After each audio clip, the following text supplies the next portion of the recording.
आजची सुरुवात बाळाचं जेवण कमी नाश्त्यापासून होते आहे. तिला शाळेच्या वेळेवर जेवायची सवय आहे, तर मग आता सुट्ट्या घरी आहे तर तिला त्याच वेळेवर भूक लागते आणि माझा स्वयंपाक व्हायचा असते. मी जराशी आजकाल आळशी झाली आहे, तर त्यामुळे आरामशीर होते. तर ही मॅडम इकडे तिकडे फिरून जेवते, कधीच एका जागी बसून जेवत नाही. आणि ते मी चिवडा घेतला खायला.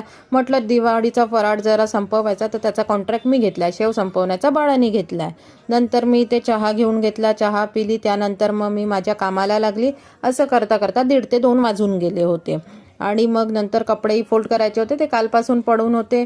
जसं मी सांगितलं माझा आळशीपणा, तर मग मी नंतर आता हे करून घेतले, फोल्ड करून घेतले कपडे.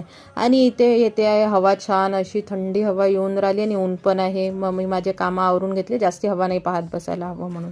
मग नंतर मी आंघोळ वगैरे करून रेडी झाली. आता बघेल काही कामं वाचले ते कामं आटोपणार. आणि सायंकाळला मला बाहेर जायचं होतं, तर मी बाहेर कुठे गेली होती ते बघण्याकरता उद्याचा व्लॉग